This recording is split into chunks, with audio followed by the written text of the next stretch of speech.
Yeah. Did you get to finish everything? Not yet. Okay. I'm on like the last like 2. Is it hard? Is it easy? Is it fun? It's complex, but it's not hard. Okay. So you can run a pretty big business now, right? Alright. Anybody else?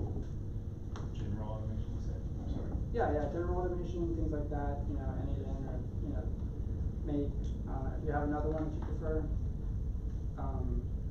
Yeah, there's a variety of them. Tonight I'll be mainly working with Make, just because, like, one, it's easier. I don't do self-hosting with N8N, so it's probably why I tend to favor Make, just because it has a more robust environment.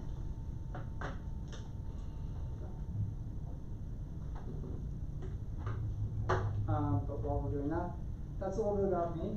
I'm just saying up here, and they'll probably be, what time is it? I think it's like 6. Yeah, so my name's Chris. I've been doing this for quite a bit of time. I've run this program for probably about 1.5 years, and I've also done Digital Nomad, now going on about 2 years. So that one right there, again, focuses more on like travel lifestyle. This one focuses more on scaling your business. And so a lot of people who are solopreneurs, they tend to favor this one just because you can kind of stay home, work by yourself, kind of build your own things, and people tend to enjoy that versus work from a nice place and enjoy life and have less stress. So it's one or the other.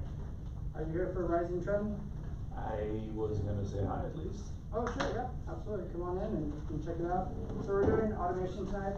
I always like to do introductions to know who's in the room. So this one tends to, again, we're supposed to have a lot of people. We'll see who actually shows up. Great, thanks so much.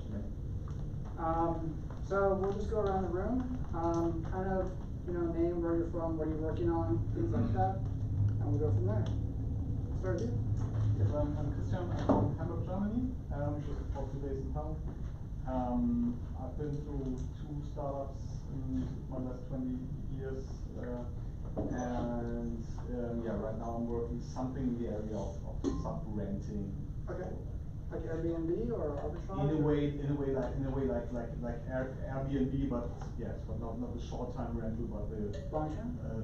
The mid to like you just have a room that you want to rent out, which is in Germany quite tricky for legal reasons, but also for like other like personal. I heard it's harder over there. Yes. Yeah. Okay. Well, hopefully you have it easier here. I know that I had talked about one student who went to UT and he was trying to get into it, and he wanted to do rental arbitrage, if y'all know what that is. And so basically, didn't have any money and was trying to figure out what to do, and he went to an apartment complex, said, hey, can I buy one of the units for a year? He purchased the lease, and then he basically put that whole apartment unit on Airbnb and sold it per night. And then he had about, I don't know, 20 more units by 6 months, so, and he did that here in Austin just because he didn't have any money going to UT, so, I guess times are tough, but thanks. My name is John Cumberworth, from Austin. Currently working on legal tech, AI, reception, SAI, legal qualifications, pretty standard stuff, and then hoping to learn or take away, trying to focus my shiny object syndrome. Okay. Get things completed and launched. Nice. Okay. Great. Well, welcome. Yes. Hi. So I'm Manuel Victoria. I come from Spain. I have a cannabis company going right now with cultivation in South America, and looking for expanding into here, the U.S. and also Europe, Germany specifically. But yeah, looking forward to learn more skills and how to work remotely. Nice. Okay. Thank you. Yes. Hi, my name is Daniela. I'm from Colombia. Today I work at Justo. Justo is a startup from Mexico. I am product manager, so I want to learn more about how can I improve my skills of the product that I create with AI. And I also looking for doing something because I consider myself like an entrepreneurial. So they're looking up. Nice. Welcome. You sir in the back. Yes. Yes. Hi, my name is Elias. I'm a New Yorker from Sweden, Alright. and I didn't choose to be a one-person startup. I've built teams before, but I'm working on something that's so crazy that no one puts up with me. So, Okay. the UN just put out a statement that, backed by Nobel laureates and other people, that we need to figure out what AI should not be doing. Right. And I'm in the odd position to think that I know what to do about that, because I've been working on it for decades. So, getting the message out for that is not easy. No. When you stand up and say, I got the answer to the biggest problem there is, you tend to get skepticism. Good reason. Right. Like, you could call that a pain point. Right, right. No, I was trying to read the next Yeah. points there. And then, what are you hoping to learn tonight? And, but, I mean, everything you said right there was pretty interesting. In fact, probably something I'm gonna cover in the news, something that's probably going to hit home for you. So, Nice. Great. If I knew what to ask for, I would. Sure. It's just a lot of things. thank you so much, yes. You just walked in, we're doing introductions right now, so I kinda introduce myself, but I'm Chris. And then your name and where you're from and what are you working on? Sorry, first of all, Sure. apologies. My name is Avinash. I run my own business. It's a tech business. It's called NitroPace. I'm building an AI stack, and yeah, I've been doing that for the past several months. Before that, I was working for Microsoft for 18 years, Okay. and so I'm just looking to scale business right now. I'm about to launch a product, so. Nice, okay, perfect. Well, hopefully I can teach you something and maybe you can share something you've learned in those, what is it, 18 years? Yeah, absolutely. Thank you. Great, perfect, thank you. My name is Jacob. I'm from San Antonio. What am I working on? I'm a student at UT Austin, so I'm working on getting my mechanical engineering degree. Here, hoping to learn more about automation, kind of pick up new skills, and apply that to something physical, a business, something like that. So that's me. Nice to meet you guys. Great. Great, I am G.L. Rivera. Guess you could say I'm from Austin. This is the longest place I've ever been. I've moved every 3 years of my life, so this is home for the moment. Currently working on multiple projects. I run a DJ production school over here on 5th Street. I produce YouTube series, I DJ throughout the city, so through my own events. Currently working on a digital marketing agency geared towards creatives. Pain point I'm dealing with right now is focusing on the execution piece and actually having a tangible product at the moment. Let's see, what are you hoping to learn? Basically, I just like to see what's going on. I mean, I do a lot of research on YouTube, but I think getting out the house and being in the room. Do you have a favorite YouTuber? No. It just depends. I mean, I go down rabbit holes of like sales funnels at the moment. So, Okay. you mentioned the NAN, so learning those workflows a little bit. I've done a couple automation pieces just where I was in one of your other classes, so I've tried the newsletter piece. Okay, did it work? So we're probably about an 80% solution. Okay. So yeah, looking to just build on the knowledge that's in the room and what I've worked on. Great, well, welcome. Thank you. Hey everybody, my name is Jeremy Fremont. I'm from South Dakota. I've been in Austin for about 5 years. Working on a number of different things right now. Just got back from a weekend in New York, and we're helping a newspaper organization rebuild their tech stack and migrate over to WordPress and set up some automations in their newsroom and their workflow. Pain point I'm trying to solve right now is I'm spinning too many plates. So I'd like to automate some of those things that are manual, mundane, that I don't enjoy. I'm hoping to learn. I've not played with NAN or Make, so I'm excited I've watched videos and things like that, but I'm excited to see, like you said, in person. Sure. I think it's like a different level. Right. And yeah, something I would like to help right now is like maybe I walk away and I have one task that I can think, oh, I'm gonna use Make or NAN and automate it. Okay, yeah, absolutely. I'm Jamar Alexander, recent college grad. Pain point hiring, of course, but just here to learn more about automation. Oh, perfect, great, welcome. And then you two that walked in, we're doing introductions. So we're kind of just going through the list, name, where you're from, what you're working on, and things like that. So. Is it my turn? Yep. Yeah. Oh, everybody kind of went already. So. my name is Abdullah Benasser. I'm from Memphis, Tennessee. I'm working on a matchmaking system that connects buyers that can't qualify through traditional mortgages to sellers willing to offer seller financing without involving the bank. What I'm doing here, just learning. I've been to his class once. I actually just drove from Memphis for this class. Okay. So look forward to it. Thank you. Look forward to it. Wow. Doesn't have let me down either. Okay. It's a big. Great. All right, so the next person that walks in, we're doing introductions. So name, where you're from, what you're working on, and if you can beat that. Are you from Hawaii? No.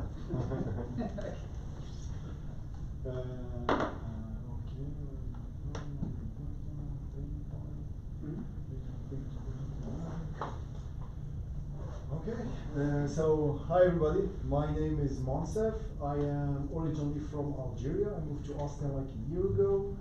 What I'm working on, so I'm actually a software engineer. I have a full-time job. I started creating content, so I have a blog, I have a YouTube channel. I'm trying to grow that. Okay. So pain points, primarily growing that and seeing how we can transition that into an actual income generating business. Sure. Okay. And hoping to learn tonight anything useful in that journey. And what is something going to help you right now? I'm not sure about that. Okay. Thank you. Sure. All right, let's keep going. So I always start with some news. So who here has seen the latest pricing updates for Replit? And who here has been so excited about that? All right, so in case you have never taken my class before, I have mentioned this many, many times, but AI is not a cheap tool, right? And AI is not a $20 toy that many people believe that it is, right? It is a very, very expensive toy. And Sam Altman has made that very clear in all his tweets. He's just like, we are losing a lot of money every time you say, hey, tell me a funny cat joke, right? So Replit just updated their pricing, right? So a lot of that stuff went from $50 a month to like $100 a month, and now people got hit with the new pricing, and now it's over $1,000, $5,000, $6,000. And it's not just the fact that like it's that much money that they got hit with like overnight.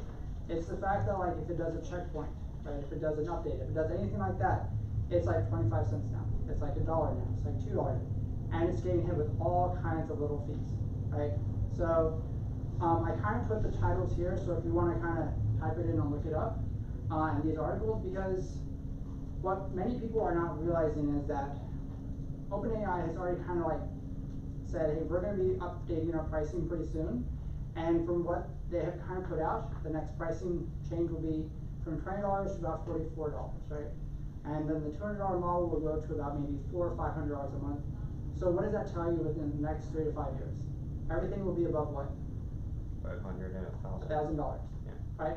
So if you use 10 AI tools right now, just right now, in 5 years, if you don't have anything to sustain it, guess what's going to happen?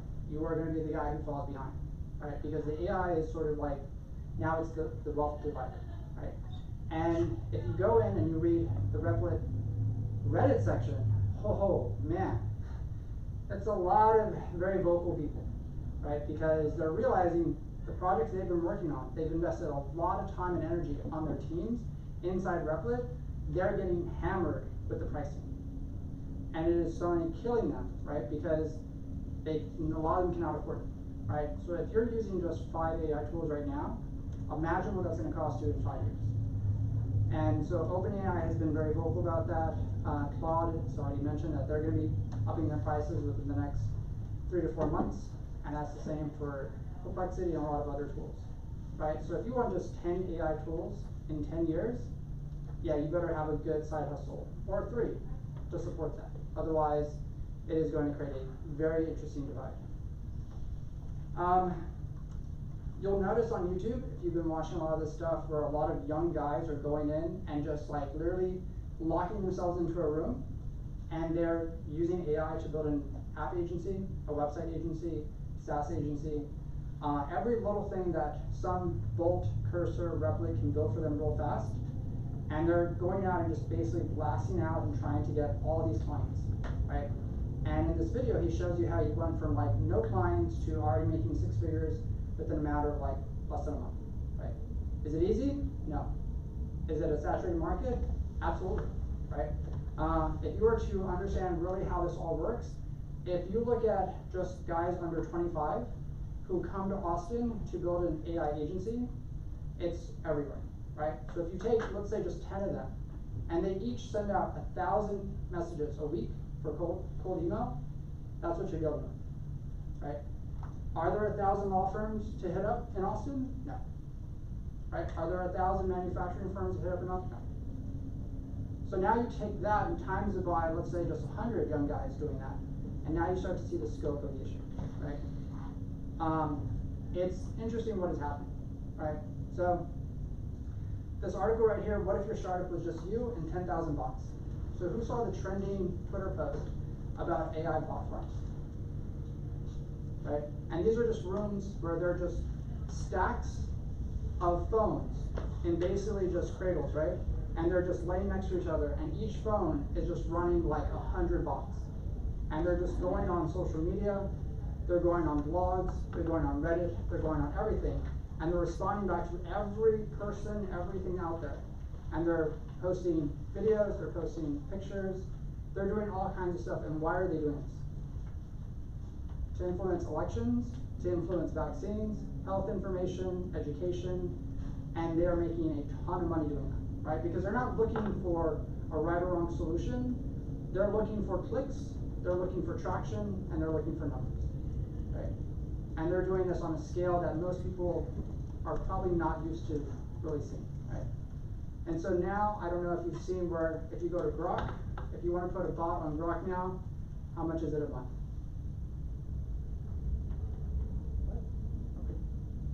Okay, it's about $300 a month, right? So unless you are building a bot farm and you want to deal with this kind of stuff, yeah, those pricings are going to start to go up, right? How AI can create the first unicorn one-person business right here, and I'm sure if you've been in this class before, Sam Altman has a bet that him and the CEO of Anthropic figure within the next year or so that the first one-person, $1 billion unicorn should be coming up pretty soon, right? And they're very curious to see what kind of business that's really going to be. In their minds, they're thinking it's probably going to be a digital ad agency of some sort, right? So we'll see what happens. And again, the rise of solopreneurs is changing just how we do business in general, right? I can now sit down and build 5 different companies, all different verticals. If you remember my last class, I kind of showed you like 5 different industries you can kind of cover real quick using AI. And a lot of young guys are doing that. So if you notice the next one, the 20-somethings swarming San Francisco, you read that article and it will blow you away what people are building in San Francisco. And every guy there has sort of foregone college and said, no, I'm going to San Francisco and I'm going to go build. And these guys are like, it's like a dating service almost. Like they come to these cafes, they go and they code, they build and all this stuff. And they're sort of like, hey, what are you trying to build? What are you trying to build? Let's see if we can do it together, right?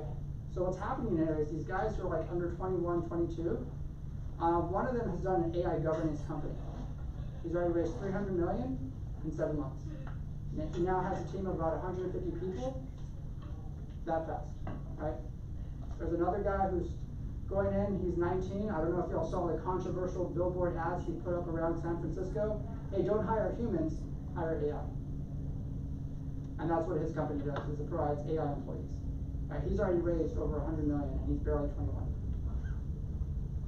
So the new AirPods, y'all have the new Apple Pro AirPods? Does anybody know about the feature that it does instant translations? Yeah. That's a game changer, right? That is a game changer now because now you can do business anywhere, right? So you're not limited by this anymore. And at some point, we've seen this before. How many times have you watched sci-fi movies where that was a thing, right? And we have it now. So, and for some people, that was the limiting factor of why I came to do business in another country is I don't know the language. Well, guess what? You don't need to, right? So this is the part here that most people are not paying attention to. Meta, did y'all watch the Meta unveiling with the glasses and the mistakes and the problems and the embarrassing moments and stuff like that?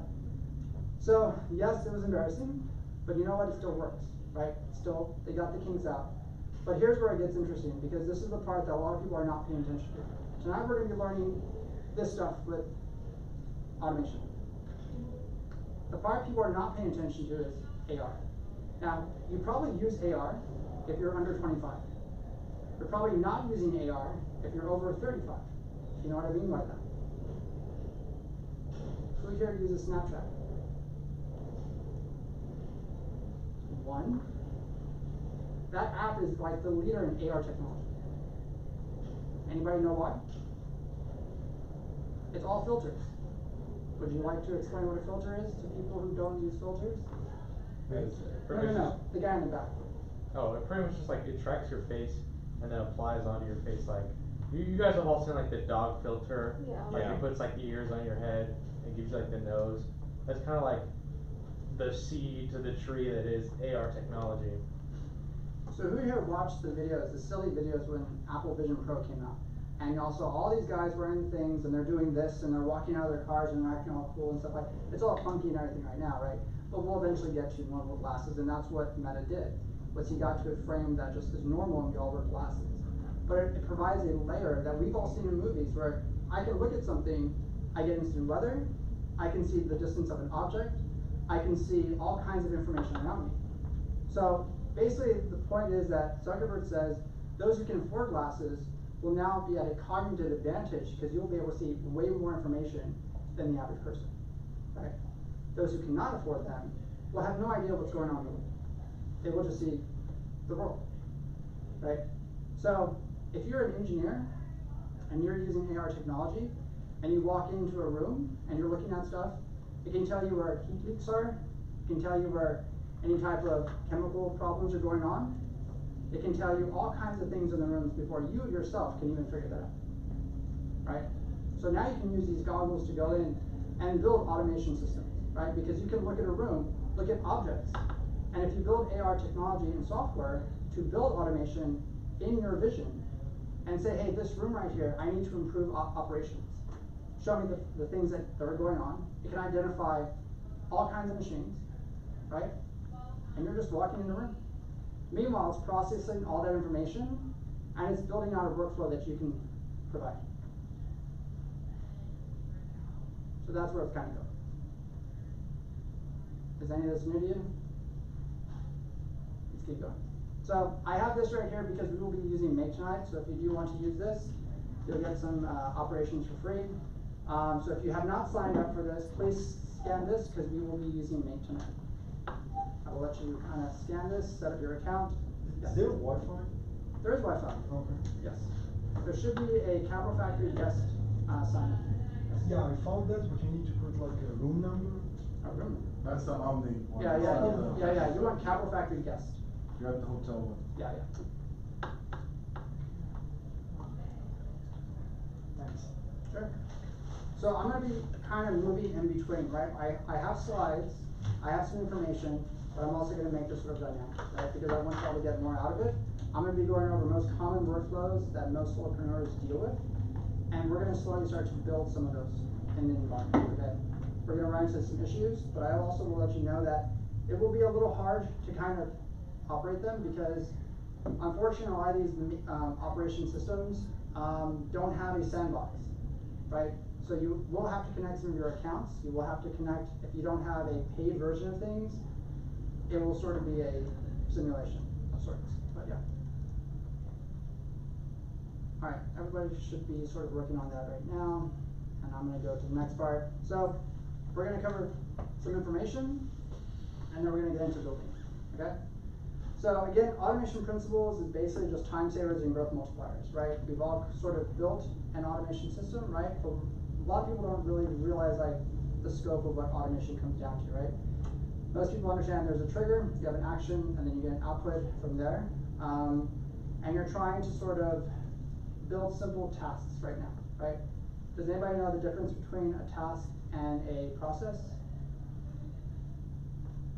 So a task is a simple, I get an email, send a response back. right? That's a very simple task, right? Process is I get an email and it goes all the way down to closing the sale.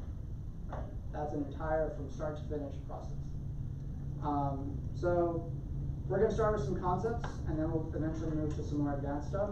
I do wanna do some live demos and hopefully you'll be able to walk away with at least 4 to 5 practical workflows that you can kind of start building on home, at your home. But do keep in mind that the problem with a lot of automation systems is you do have to have paid accounts to be able to use some of these modules. And that's the part you'll start to realize automation gets expensive real fast, right? So why automate, right? This is the part that a lot of people kind of go in and say, like, well, you know, I just need something that kind of will take over a process that I do every morning or I do in the evening, and I wanted to kind of take over for that, right? So you will have to iterate a lot. You have to like test it, play with it, see what it's about, and then see if it's really saving you time or if it's just time to build and maintain. You have to kind of see the ROI between those two, right? Yes? Just, go ahead. Can you explain whenever you say it gets expensive fast?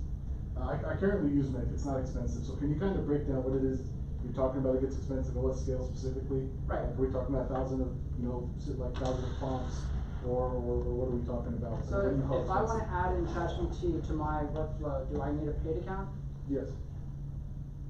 So if I want to use, let's say, ChatGPT and Anthropic, do I need 2 paid accounts? Okay. Right? So now if I want to use, let's say, a scraper, and I need to connect their module, I need a what account? A paid account. Because so you're talking about the actual subscriptions for the services that you're using, like the modules. Right. And then what does I guess Make if like you already have all the modules? Like if I already have all these subscriptions you're talking about, where does it get expensive specifically whenever like the Make, like last time you said it was something about every time a module gets used. Right, yeah, so a module, basically when a process goes through, that's one operation, right? Okay. So Make charges you for that. And then if you have the basic starter plan, you can get like 10,000 free operations, for the month, right? If you burn through that, now it's charging you per operation, and if you have, let's say, 50 modules in a workflow, it's charging you, plus you have to pay for those modules itself to access the API keys. Yeah. Right, so if you have a 50 module workflow, yeah, and 30 of those require paid accounts, and each one is, let's say, averaging $30 a piece. What would you say is the comparable? And I'm sorry if I'm No, absolutely. This is what people need to know. What would you say the comparable is? Like with your Make operations, it seems like you would say on like the comparable of having this Make operation running for 30 days straight, you would technically have to have 3 to 4 people on your marketing team to do the same thing that one Make operation is doing, correct? Right, and you're also having to realize, is the ROI worth building? Okay. Right, like if I'm not bringing in enough customers to make this workflow make sense, right? So you have 2 ways to make money with Make, and that is what? You either charge a client to use the operation, right? Or you sell the operation, right? You can download a template and just sell that to a business, and then they just purchase it outright. They're gonna hire you to go in and basically just set up each module, and then it's their stuff, right? But if you're selling this on a platform where, like, for example, I give you professional headshots, right? What is the operation behind that? Whenever the thing gets uploaded, it has to go down a certain process with the ChatGPT. Yeah. Okay. Probably 6, 7 modules. Exactly, right? So if that module is costing me, let's say, it's $20 a month, let's say we're just doing $20 a month for ChatGPT, right? And then there's another one for editing, right? Yeah. So now we're at, let's say, 30, 40, okay?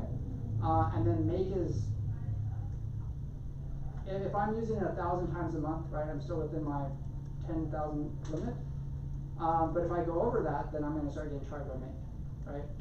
So is it worth it at that point? That's kind of what I'm getting at. It's like, are you what you're charging, making it worthwhile for you to run that site? Yeah.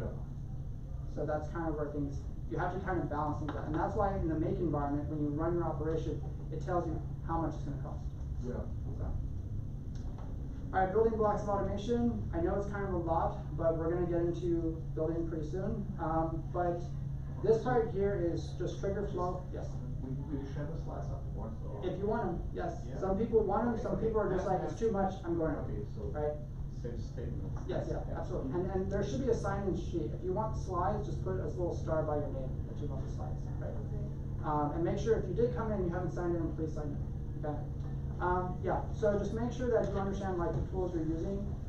So common everyday examples. If you look at this section right here, new customer signs up, you send a welcome email. How many times have you gotten that, right? Very basic stuff that all started with like MailChimp and constant contact, and now we're getting to more complex things, right? Message your leads. Like if a lead contacts you, make sure you have a response right away, either with an AI chatbot or a follow-up with an email that ChatGPT can follow through, right? Very simple things. If I get a, let's say, an invoice, update the spreadsheet that I recorded it, and then send a note back to the client. Done, right? And then another one, invoice is paid, make sure I send an update to the accounting department, and then that accounting department sends a thank you note, and then that's all automated, right? So a lot of the stuff that we're used to kind of already seeing, this is what's going on in the background, right? So a lot of this stuff has been built into QuickBooks, Intuit, things like that. And now we have Make and all kinds of little like programs that have been doing this for quite a while now, right? Social media posting, this tends to be really popular for who people are that are influencers. Any questions so far? These tend to be like the most basic ones, but I've identified more, so. All right, what makes a good candidate for automation? This is something that I've seen where people just want to automate just in terms of just learning automation. If it's repetitive, right? If it's something you do every morning, figure out how can I automate that, right? There was a video I showed a while back about the kid who was like 15 years old. He makes 6 figures a month doing faceless automation YouTube videos. He literally just goes in, has AI kind of scrape the most trending videos. He has a team that he's paying now to kind of take those videos and kind of chop them up into clips, and then he'll post like 10 videos a day, right? And it's all sort of just repetitive. And he's kind of automated that with his team, right? Because his team can kind of go in and just double check stuff. And that would be considered like high volume activity, right? If you are a YouTuber, you know that in order to be successful, what do you need to do? Yes. Successful ones. But you have to be consistent, right? If you're not consistent, guess what happens? The algorithm has no idea who you are, right? It doesn't understand what you're doing. And that's why a lot of people fail with social media, because they post randomly, right? The people who are posting consistently, if I'm something like every Monday, Tuesday, Wednesday, I post at 9 a.m., the algorithm knows, hey, at 9 a.m., that person posted this type of content, it will find the audience for that content and connect, right? That's why they work. If I'm posting randomly, the algorithm has trouble, right? So data movement. Are you using a lot of data? Is this something that you can kind of automate faster, right? All right, so things not to automate, all right, and this is the part that I want to emphasize. Anything that requires judgment, empathy. I've seen people go in and be like, hey, I want to respond back to this and just make it sound happy and exciting and all these things. I was like, yeah, but how do you know if that's the right response every time, right? If it's unclear, right? If you have infrequent, responses. Maybe your clients are all on the other side of the world while you're sleeping, and it's not driving correctly. So, in a situation where you just need oversight from a person, right? Before you send a final notice or something, a human needs to check it, right? All right, so approaches, this is the part that I thought was very interesting. And I just mentioned it before, which is task-based, simple things, straight-through process. This is something that's been around since the 70s, and orchestration, right? So the difference between straight-through is you're looking for something that just goes from start to finish and within a department. Orchestration is between departments, right? So if you have accounting, marketing, and manufacturing, this is something you need to set up with human touch points, right? It gets big, right? And that's why with me, you can go to 100 modules operations, you can go to 500, 1,000, it's pretty complex. All right, so mindset, this is the 4 that I'm gonna mention here. We're gonna be focusing on like the first 2. The other ones right there are for bigger operations, right? Okay, so in here, if everybody has their make open, kind of look through it and figure out which is the one that's most common for you, okay? And we're gonna kind of start from there. All right, for most people, it's lead capture and nurturing, right? You get a response, something goes on, and I'm gonna show you how to use make to build it for you, okay? So the next one is client onboarding. Invoice payments, content publishing. I'm sure a lot of people have already used AI for content publishing. They go in, writes all your blog posts, you post it, done, right? Social media scheduling, email list growth, task project management, customer service, reporting analytics, and file documentation. All right, so we'll go back to the first one. lead capture. So, out of curiosity, how would you first start with this? I know you probably know. And make to sort of build that operation for you. What would you type into AI first?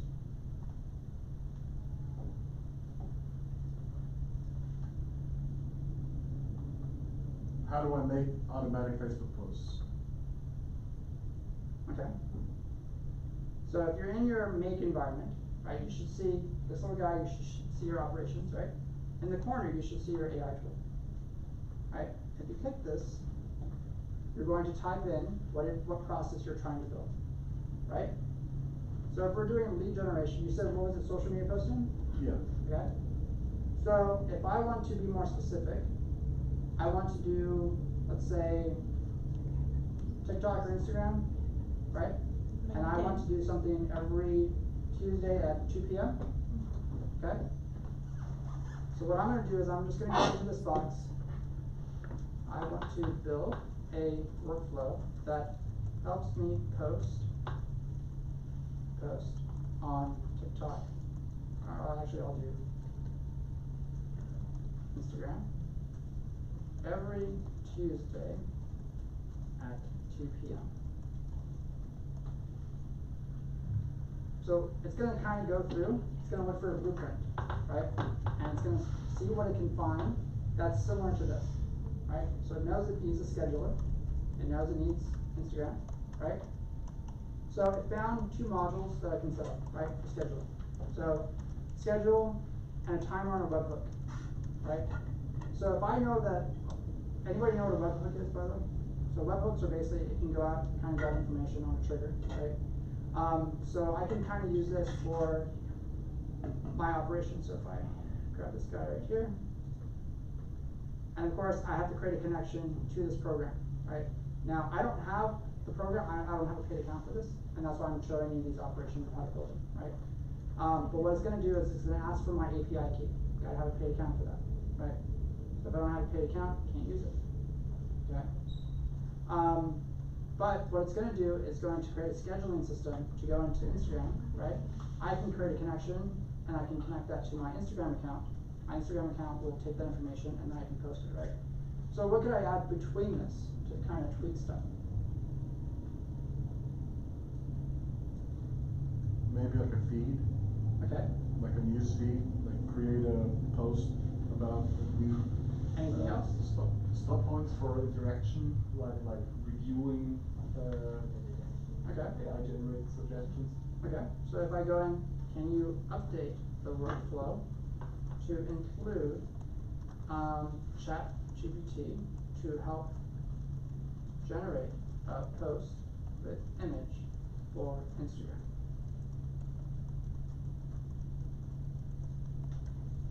And it should be able to go in and see the workflow that I currently have, and it should be able to make the updates.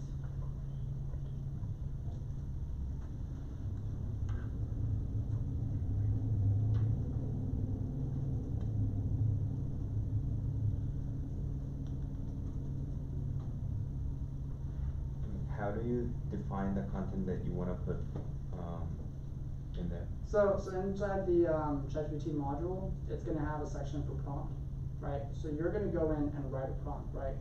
And you can kind of go in and say, Tuesdays I always talk about this, right? And I cover these topics right here.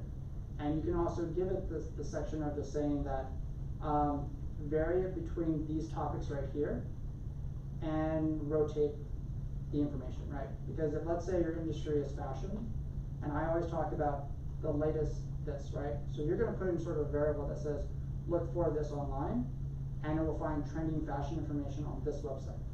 Find the top 3 articles that say this, and then it can go in and do all those adjustments, right? Again, just like when you're prompting with ChatGPT, the longer your prompt, the more information you give it, the better the output, right? And if I want to post images? Yes, so for posting images, you can also use Dolly, or you can use Midjourney, right? So here it gave me Open Router Stability AI code, and then it gave me Instagram, right? So now I can go in there and have Stability AI. I can also replace this with ChatGPT as well, right? And that's an option that it gives me. So again, you can play with these things right here because you wanna start to see what is Make giving you. So how many times have you used the AI tool for your site and it's been helpful and not been helpful? It's just getting it to work. It's just testing it is my problems. I've probably set up about 40 of them total. Okay. I have one right now that I use it to put houses on a Google Drive so that I can just copy and paste it, and I'm gonna make a bookmark out of it soon so I can just post the details. But I used it to where once I put it in a certain stage and go high level, it sends all the details about the property and the information about the realtor to the make operation through a webhook. Then it creates a description based off the interest rate and down payment that I feed it from the go high level post. Then I have it use a Google Street image view of the house as a picture. Yep. And then it puts everything as like links to where I can just push a button through the bookmark on Right, Google bookmark, Mhm. and it'll just automatically post everything on Facebook Marketplace. Nice. But that right there took me like a week to get it to work. Right. That was the hard part. Right. But it's, I mean, you know, I'm just making you a recommendation here. You're making it sound so expensive, but this is like, what you're talking about sounds like a $200 a month thing maximum, right? You know, you're probably paying a lot more because you actually fiddle with a lot of things, but like, Right. your normal person like me, like I'm paying for like, I think like 10 modules, $150.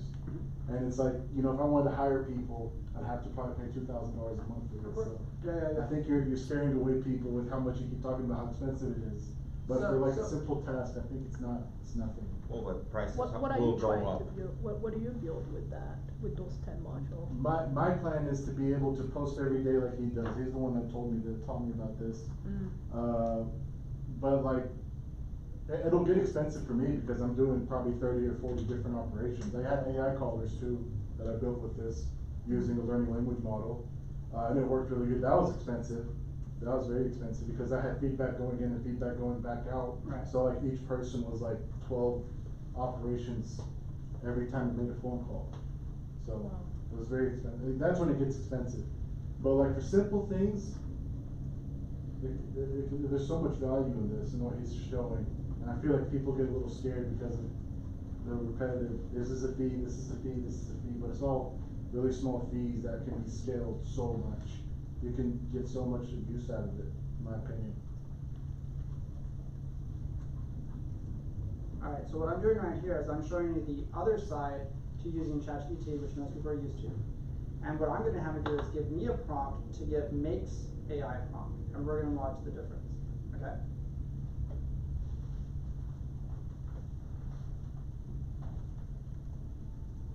Tell me to shut up if I start talking too much. No. I mean, like, I want the feedback because this way they also learn. Like, they want to know what other experiences people are having, right? Yeah. And that's why I run these programs because, again, if it's just me talking, it's only one perspective, right? So. I think the word expensive can scare people, but it's like, if people just try to get all these different things and think it's not gonna cost anything, that's different. There are some costs involved. With all the AI programs out Scalability, there, like it's not expensive in the scheme compared to something else, but it's like. with all the AI programs out there, I feel like people need to pick and choose the subscriptions they have better. Like they need to let's say I probably have like 10 programs in total right now that I pay $10 to $20 a month for. That's like after trying, no bullshit, I think 1,500 different programs. Trials, specifically 7-day trials. People get comfortable and just do all the AI things, but the problem is like, you know, for every 5 AI apps that you pay $10 for, there's always an app out there that'll do that and more for less. So you just have to be careful with what you're picking and choosing. Make is really good, but it has a lot of different things that you can use. So it's like, it's literally just a game of sitting down, asking the AI things, and just trying different things and failing 100 times. Good. Okay, but when you start with Make, okay, I would understand that you use the best models that you can get, but when you got things running, then I would expect, I've never used it on scale, but I would think you can tune it substantially down to faster, smaller, free, or whatever, DeepSeek, you name it, you don't need. So the way I did it, you know, I would expect it, I would Yeah. like to learn of your. 60 days ago, I knew nothing about coding. 60 days ago, I had no experience in Make. Once I did his class, that was the first time I ever heard about Make. YouTube videos, there's like 10 different AI platforms out there you can ask a bunch of questions to. Copilot, I don't know if you know this, Copilot and Make, I think are the same learning language model. So their AI is actually very similar, except Copilot is actually better for Make.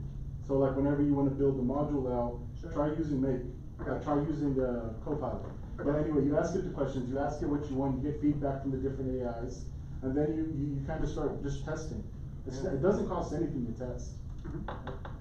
And that's the thing, right? Like what I'm doing right here is I'm just having to kind of go in and test out to see what I want, right? To see what it's gonna look like. And you can adjust, you can play with things, you can do all those things. Hold on. It's right before you give up and say, fuck this, is when it gets good. Yes. That's right before you wanna say, fuck this. Right. It happened to me yesterday. So if I may contribute, one thing to keep in mind is that you're speaking about workflows where you have like predefined steps and using predefined modules, but he mentioned Replit and you have alternatives such as V0 or what have you, and these like build custom stuff for you, so you can interact with it like to build an application from scratch, not rely like on a module that's gonna bring something from here and push it to there. And when you interact with Replit, behind the scenes it's gonna like spin up agents and it's gonna keep running and interacting with the models, and that's when the bill balloons up. Like you get like people spend hundreds of dollars just to build something simple. Right. So then it can go like really crazy expensive. Right. So right now, I gave it the prompt that I got from ChatGPT, and so I posted it in there, and now I'm just having to sort of update the workflow from here. But again, this is sort of what you're going to be doing, right? You want to kind of play with these workflows. You want to kind of see, like, is it going to work for you? And for those who are trying it on your computers, testing this out, because this is the time to do it now. So when you're running into issues, you can ask me, and you'll get that feedback, right? Like if there's a process you're doing at home that you've been wondering about, like does it work, does it not work? This is why I have this class, right? So yes? I don't know, what I have to do with the API key? Right, so that's what I mean is like, for each module right here, so if I go into ChatGPT, right, it's gonna ask for a connection. Yeah. Right? And then that connection means that I need an API key, which means I need a paid account. And in that paid account for ChatGPT, you're gonna go into your settings, and you're gonna go to keys, right? Yeah. And your keys, you're gonna generate a key, and that's where you're gonna paste it. Okay. Right, but in order to get a key, you need a what? A paid account. Right, and that's what I mean by like, it can get costly because if you're running this and all of a sudden this is your first time running it and you're like, I'm gonna add this to it, and I'm gonna do this to it, and I'm gonna add this to it, and all of a sudden you keep seeing API key, you're gonna figure out like, well, what do I type in? Like, do I just go to ChatGPT and say generate an API key? And I guarantee you people will do that, right? Because they think like that's what it's asking you for. Not knowing you need a paid account to get that. And So, and it's again, not just ChatGPT, it's OpenAI API. Yes. You could have a ChatGPT paid account, but you need an OpenAI. So to get the key, and that's why I say like I'm doing this right now for showcasing you like how this is all building out, because you're gonna run into like how do I adjust these things, right? So once you do have this sort of set up, all right, that's when once you connect the API key, then you're gonna go into your prompts, right? Yeah. And then that prompt section is gonna go through, and you're gonna go back to ChatGPT, and you can say generate a prompt for this workflow that does this, this, and this, and then that's when you're gonna paste it in there, right? And then I updated it to what it gave me. So what you see here now is an updated workflow for this, right? So as you see, you have your tools, and then you have your ChatGPT, and I'm gonna go in, so it's gonna create a completion prompt, ChatGPT 0, and create an image, right? So it's gonna use ChatGPT Whisper or Dolly, right? And then from there, it's gonna create a post photo, right? And it's going to update a Google Sheet to know, like, I did this, and it'll email me this, because I can also get it as an email, so I can take it and then go post it myself, if I want, right? So there's, again, variations to all this stuff. For you, it may be different, right? And that's why I want to show you this stuff, so that way you can kind of see how these workflows kind of play together, okay? So now, let's go back to what we were looking at here. So this is just regular posting, right? And if we look here, let's say we want to do content publishing, right? So we're just going to create a simple generate me a blog post every morning at 9 a.m. Okay?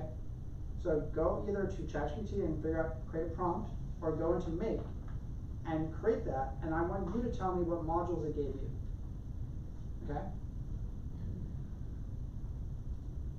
The So you're gonna go modules are those circles. Yes, that's a module, right? And then that creates an operation between the two.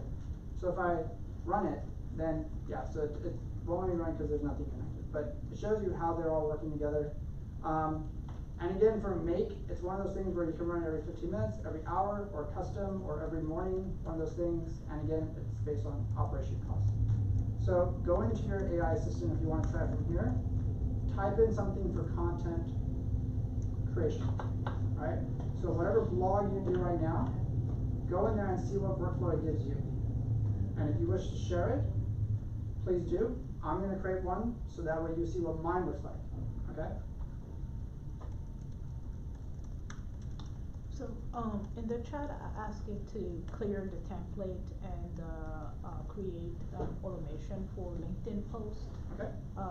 But it hasn't really cleared that out, so I don't know if I need to. I mean, you can also select it and just delete it, right? Yeah. I mean, like if you don't want it, you can just delete it. Yeah. So.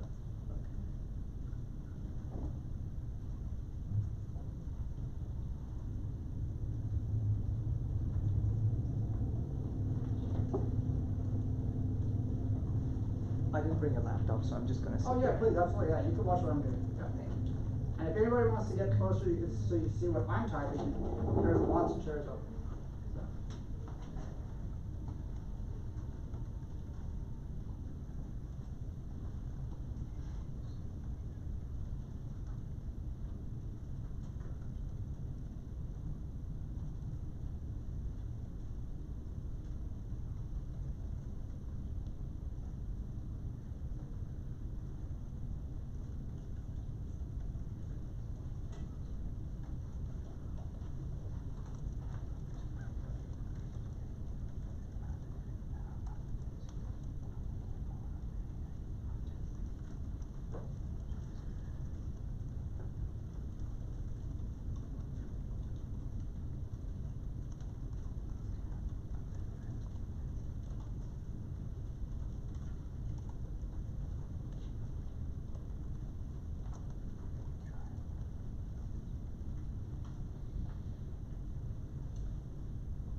So you'll notice also the modules that it should use, it's telling you at the bottom right here.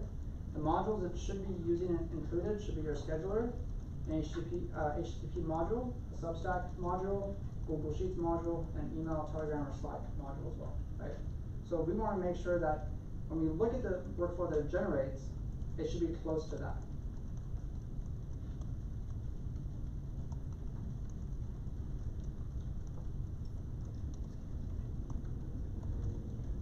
So I'm going to go back to Make. I'm going to paste this.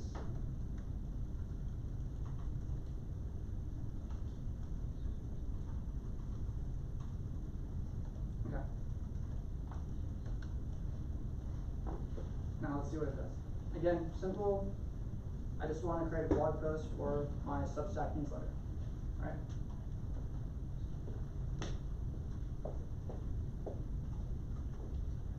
Now you'll notice it's creating an agent. What does that mean? That means I'm in a queue because I'm not paying for the full paid account, right? So I don't get priority. So it's queuing an agent, so I'm sort of waiting for it to kind of do its thing. And then we will see what happens from here, right?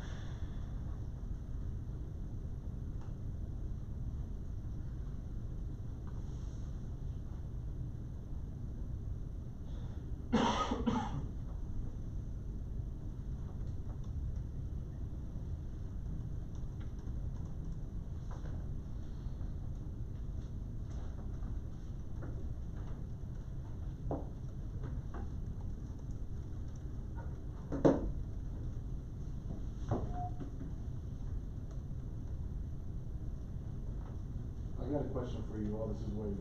Sure. So I got a RSS data store of 12 RSS links, news articles.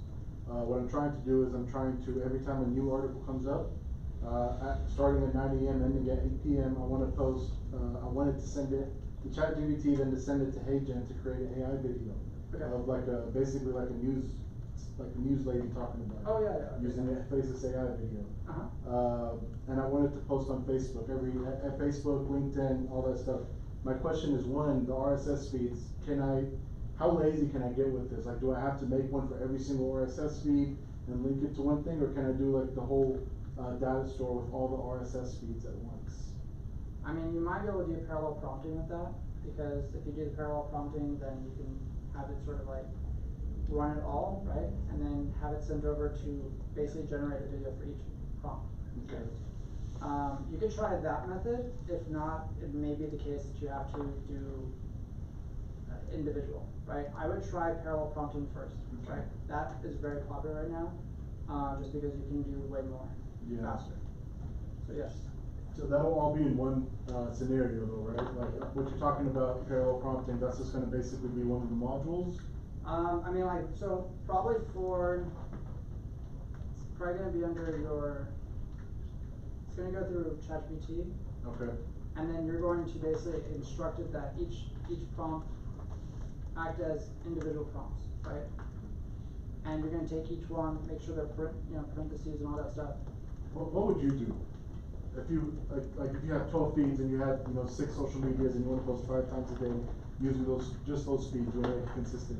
Should I just do it manually and just not be lazy with it? I would probably create separate scenarios, right? Okay. And then I would probably have all those run independently, just so I can keep them clean. Because if I have one big workflow here, It's a mess. it's a mess, right?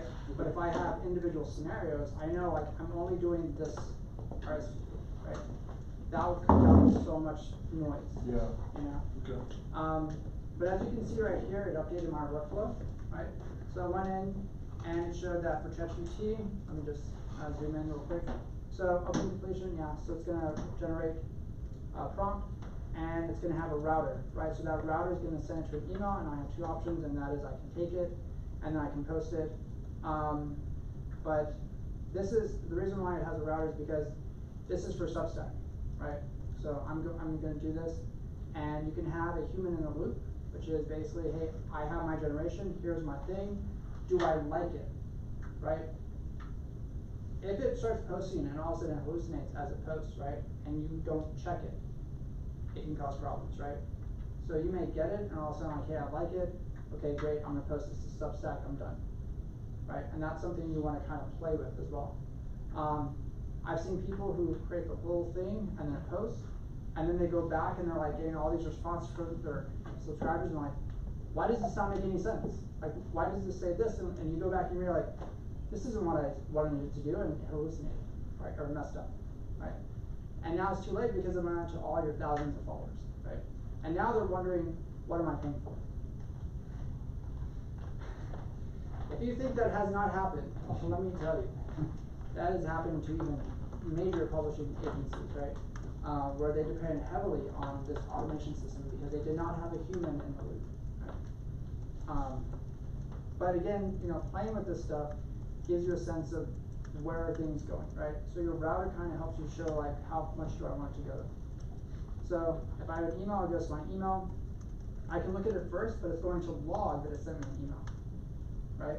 That's important just because you want clarification. If you're in an agency and you're like, how many posts have you done this week?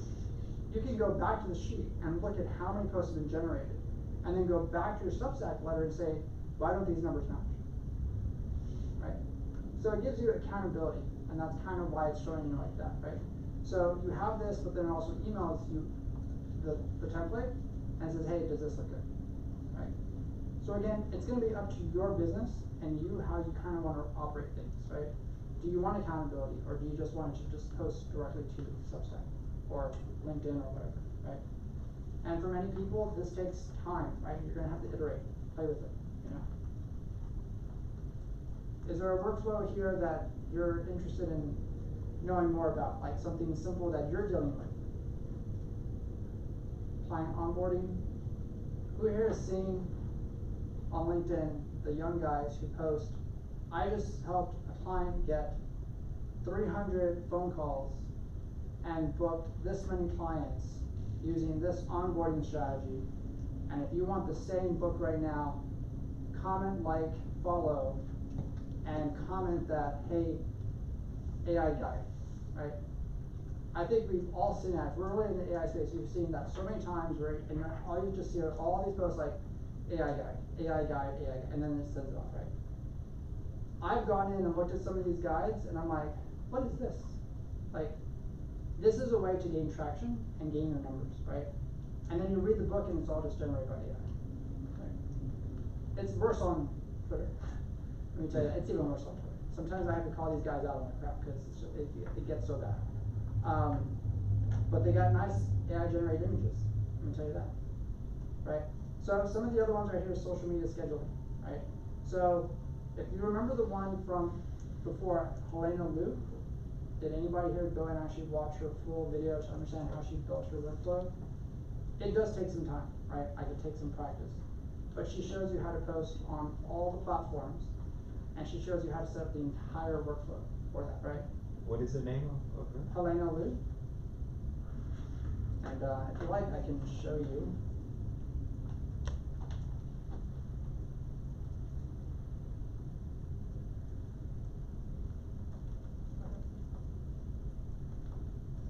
So if I go here, now I kind of want to show you how to, we're going to go to this one, all right?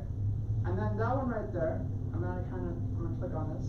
After a long day of work, I'm sure the last thing you want to be. Okay, so let me see if I can go to here. Okay, right there. Perfect. So this right here is the workflow for automating all your social media posts. Okay? I want to know if you know how to take this and put this in a make. The lazy way. Probably take a picture of it and then upload it. Okay, yes, that's good.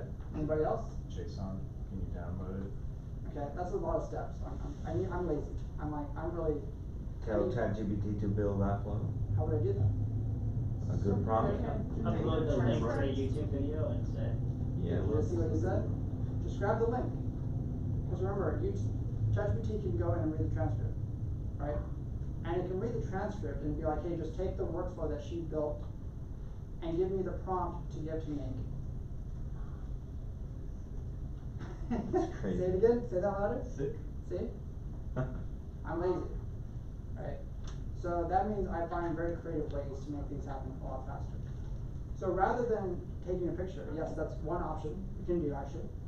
You could just go and grab the video link and give it to ChatGPT and say, hey, I just need you to find the workflow information, give me the prompt, and do that. How would the computer work with this? So what happens is when you upload it into ChatGPT, it has a vision, like you can see, Yeah. right? And because it can see that image, right, it's going to know that like, oh, these are the modules you want, it knows how to build a prompt for that. Oh, okay. So Right. what's out loud?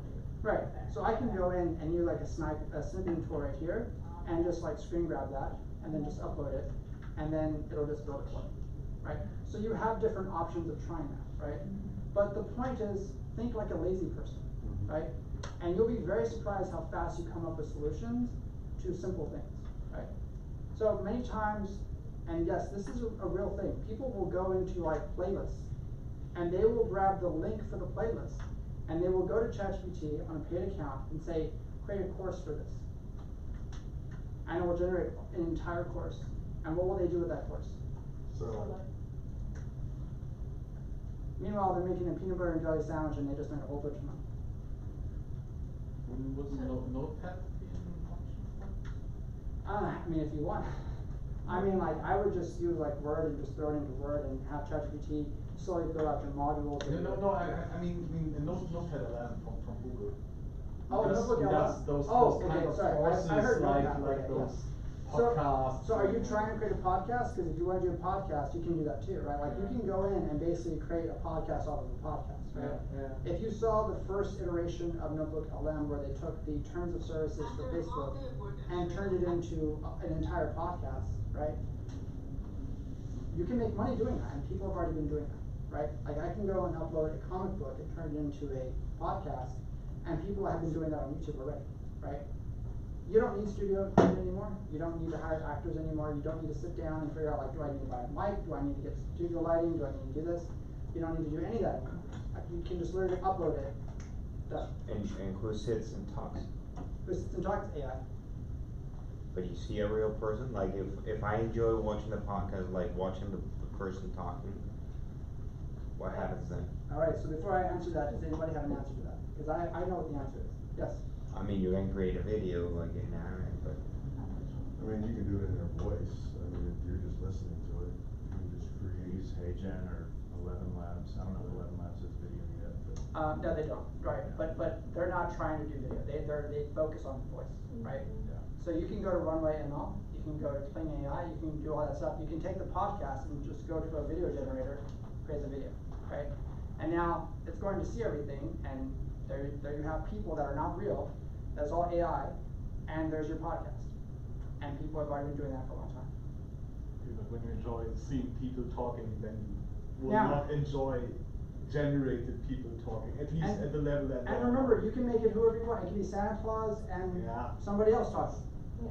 Right? The point though is, and this is the part that I have to mention here, is to do that, you need a what? But in that example, like, I put the theme of the podcast, is that correct? And the AI will create like all the script? Like it will go through and create the podcast, it will create based on the theme that you want, right? But remember, your theme has to be very well detailed, right? Like you can not say like Christmas theme podcast about opening presents, right? Like it needs more context, it needs more words. You can create an avatar of you if you want. Yeah. So again, there's so many people who've been doing this for a long time, right? Like I come across YouTube channels where it's all just notebook LM content now, right? And there's one that is a travel agency, right? And they put out a video a day, right? It's consistent, right? But it has very few views, right? So. Do you know any successful ones? The only ones that are successful are the ones that flip it to TikTok, right? And then they flip it to Instagram, right? And that's the one that becomes successful, right? Because now, remember, clipping is how you grow your audience, right? You post the long form video, and then you clip the ones that are your short videos, and then you go post that on your TikToks, which links back to your YouTube, right? So you create a circle, right? A flow chart. That's how the whole system works, right? And who are the ones that are doing this? That are dating evangelists. Who's the one doing this? There you go. That's right. It's everybody under 20. Yeah. Right? And that's why like I have to delineate when I say like those who are over 30 really won't understand social media, and the ones that are under 25, they're already doing it. Right? They kind of are aware of it because the people they follow are already doing it. Right? So what if like your sources is like maybe like university community, for example, right? And you have like a whole bunch of papers, for example, about, I don't know, autonomous vehicle, and you want to automate or create like clips about that, you know?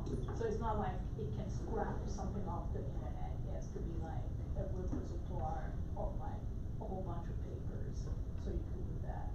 Wait, so are you saying you want to take research papers about robot and then create a video? Yeah, or even like clips, yeah. Yeah, you can do that. You know why you can do that? Who here reads research papers at night? Nobody. What are you doing raising your hand? For me, You know it's you in the don't read- morning, I'm sorry. Okay. I don't read nights. I remember my days with research papers, and I would tell my professor, who reads this? He's like, you know what? It's out there, okay? It's out there. So I have a question. So I know VO3 and stuff create just 8-second videos. How are you sort of generating podcasts, which probably lasts for 20 minutes or half an hour or something? Again, you'll need a very good paid account. Sorry? Like, you'll need a very good paid account. Okay, like an Right? example of an AI tool that. So, let's see. I mean, like the one that I kind of enjoy is, but it is getting expensive. So this one is fun to use. Let me see if I can kind of load.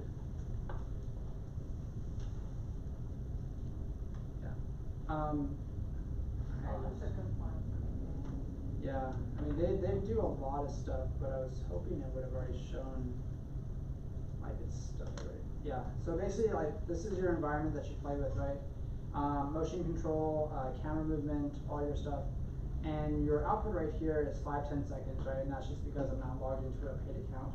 So based on this, it's just gonna be a very limited stuff. But I can determine like camera movement, motion, style, anything like that, and it'll generate between a 5 and 10 second video for me, right? So if I want 2 minutes, if I want 10 minutes, all those things, that takes a lot of processing power, right? And a lot of token usage, right?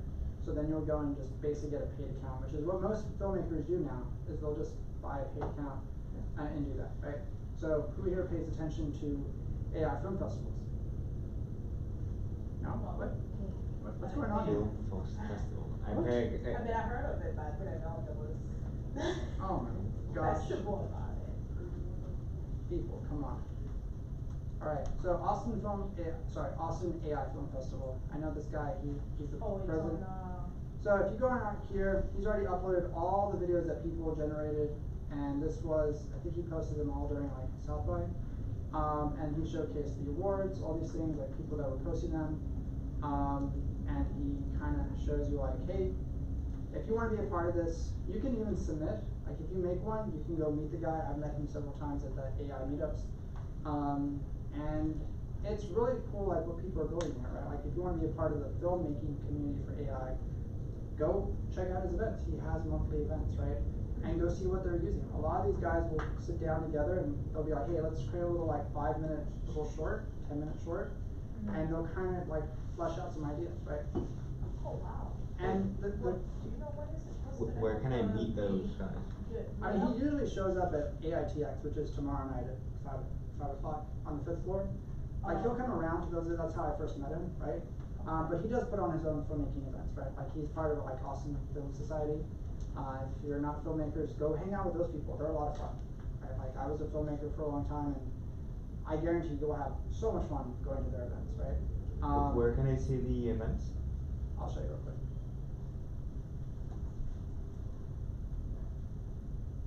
So yeah, Austin Film Society, and then they should have community programs, classes, tours. Let me see where they have their calendars right here. So for September, so you have a lot of stuff right here. And I would just say like go check out some of these things. They even have showings around the city. I believe their theater that they have is over there by Highland area, 51st and Airport Boulevard. So you know where the movie theater is over there? The People live in or Austin. whatever. So over there's a special movie theater, right? And then they have special screenings for like most besides South by Southwest stuff. But Austin Film Society, that's where they mainly hang out, right? So I would definitely say look at their schedule. And tomorrow they coming for the 5th part? Again, I don't know. Remember, like they come and go every night. But if you want to be a part of it, go check it out. Now, if you really want to get into the big stuff, this is the big leagues. So this one right here is the Runway ML, right? They are sort of the leader in video generation. Now, you can type in the prompt and it's going to ask you to create an account because that's how AI works now. And then once you create your account, your prompt will go away and then you can type it again, right? So the reason why I'm showing you this is because I'm going to show you what they did.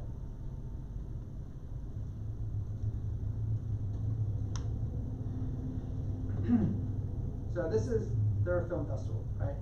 And their first year, they got 300 submissions. How many do you think they got for their second year?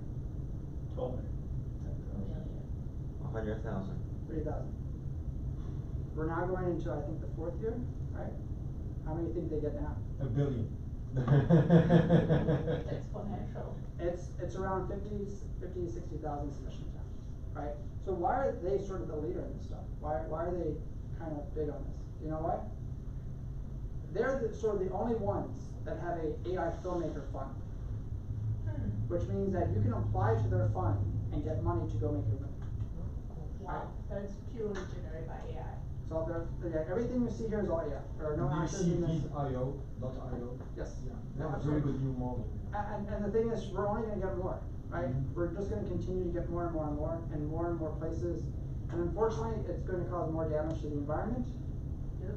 And it's a problem, right? Like, I don't know if y'all seen the news in Texas where like small towns are now being told, hey, by the way, please cut back on your showers because our data centers need water, right? How much water does one data center require per year? What? You don't 2 even know? gallons. 2 gallons? No, I think it was like 2 billion gallons or something How like many that. gallons of water does the average data center in Texas require per year? 100,000. That would be like, It's 1 million. yeah, 1 million. Okay, how many data centers do we have in Texas right now? Come on, 7. we have 300. Shoot. How many are currently being built right now in the next 2 to 3 years? 5. Well, It's 40. Oh, wow. starting is gonna be huge. 40 in the next, right? And remember, our data centers don't even compare to the size of what they're building in Dubai, Oh, really? right? It doesn't even compare, right? What is the size of that one that they're building? It's so massive they will need 3 nuclear power plants for that, right? And who's building that one? OpenAI. Because when you need your cat videos, gosh, you're gonna need that power. You know? So yeah, they require a lot of environmental resources. But everything you see here, again, generating this stuff does require a lot of processing power. And that's why, like, basically if you've ever seen one of these in operation, like water is just pouring on these chips, otherwise they just completely melt, right? Yep. But their fund, I think, currently sits at around $10 million, right? So you can apply for a grant, and which should give you enough funding to be able to pay for like 3, paid accounts. And you can sit down with some filmmakers and kind of like start generating movies, So again, going back to why we're talking about this, we can take a script, upload it to Notebook LM, we can have the podcast, go into a program like Runway ML, generate the actual video output of the podcast, and there you go, right? And you can all do this from a laptop as long as you have the money for it and the time. How does Runway compare to Tame? Is it similar or?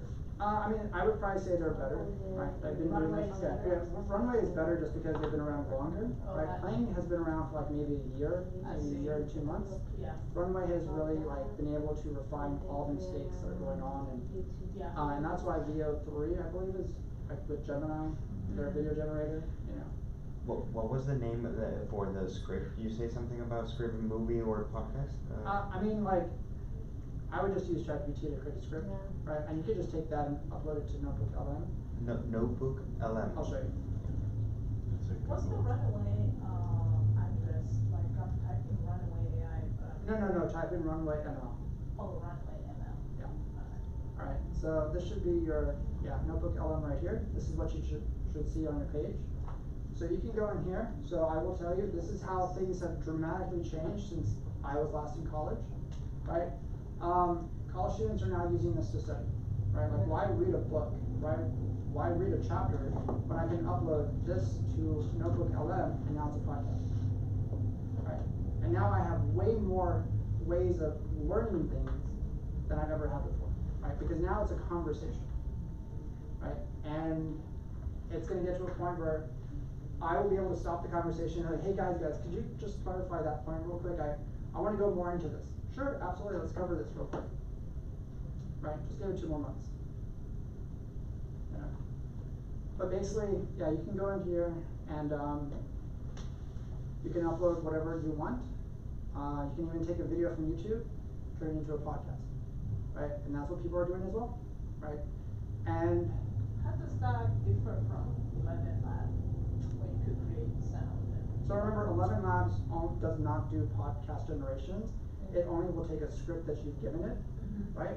You can select the voice, you can select the accent, and then you can adjust whatever intonations you want, right? Okay. And then it will create the voice with the script, I see. right? So why is that useful too, right? I can take that and add a narration to a video. Right. Gotcha. So once you do something like that, then that's why you see a lot of videos that are faceless YouTube channels, right? Yeah. And they'll just narrate stuff, right? Because I can go in and have AI sort of watch the video, right?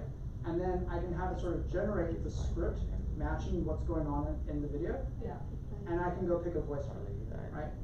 And I can pick a newscaster's voice, I can pick a female voice, I can pick a soft voice, and then it can match that whole experience, right? And this is why for the longest time in Hollywood, when you watch some of these movies, we're like, man, that movie's so good. It's only because the casting director matched the right person to that moment, right? And now we can all do it from our laptop while we're eating pizza and ordering DoorDash. And you can design like a whole course and you're not even in it. Absolutely, and people have already been doing that, and they're making a killing doing that. Like I can go make a course on how to make a course about a course, right? And make it funny, right? How do you monetize, like, This this kind of things or a podcast and, Okay. you know? Cause So- we're talking about building it, but how do you monetize? Okay, so most stuff gets sold on the store, right? What's the most popular platform to sell on the store and goes to Amazon? Facebook? Shopify. Alright? So I'm gonna go build a Shopify store, right? That Shopify store will have my courses, they'll have my templates, right? People will be able to book stuff, I can sell digital products, right? And I can go in and sell podcasts, right? And that's what you've seen with like Patreon, right? How many times have y'all seen Patreon people who are like, hey, get free first dibs access to our podcast before it comes out?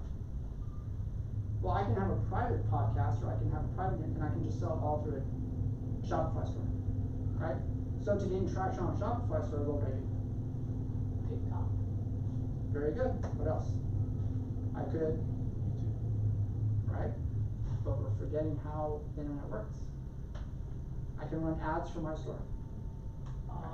I can run Google ads to build traffic, right? So how did the scammers do it? Right? Because that's who you should be watching. How would they push a Shopify store? Do you know the answer? I mean, I remember the last course with the scammer video and the AI people, and I remember the formula of 5 days. Okay. So Yes. like days 1 and 2 you plan it, by day 3 it should be launched, by day 5 it should be shut down. Exactly. If Right. there's anything longer than 5 days, that's when you get caught. That's right. So, Yes. Where are you talking Like about? Scammers. Yeah. These are, yeah. Yeah. But remember, yeah. So he showed there was a whole video of scammers creating these stores, and they were focusing on older people. But the actors and the promo was all about this random lady who was selling like leather bags, but the leather bags were not as authentic as the advertisement was. So it was like a whole ecosystem selling these leather bags, but you were getting cheap bags. So if you try to return it, try to complain, 5 days is already up, the website's already shut down. Yeah. But everything was built off of AI, so I'm sure it's gonna. Right. So again, some of these videos right here, you'll notice like, these are AI generated stuff because these scammers move very fast, right? They're not trying to get caught, but they're so efficient in how they run businesses that by day 2, 3, 4, they're already hitting 6 figures, right? They're already hitting 6 figures, and that's all they're trying to get to is just the 6-figure mark. And after 4 or 5, they shut it down and they move on to the next thing, right? It's a very strategic thing, right? So again, we're here to learn automation. That's literally what they're doing, but they're scaling it so much higher. So they can go in and you can build a make environment that goes and launches a Shopify store, populates your store, finds your items, does all your stuff, writes the stories, makes the videos, does all these things. Scammers have mastered this stuff. Like they're very good at this Is stuff. that a scammer or does it explain the scammer? Yeah. That would be brazen. So again, you know, it's so crazy how, like, just from like the old people video, right? It's already got even worse. Like when I watched like the Walkers, the family that makes music, right? To like a billionaire asking me for like money. Again, this is how fast scammers are moving, and when people I meet here are just like, I'm trying to raise $5,000, I'm like, why? Go make millions. Like literally you can sit here and just watch all the videos and be like, alright, that's it, I'm gonna be a scammer. You know? Because again, by day 5 you're already shut down. You have no presence online and it's all been erased, right?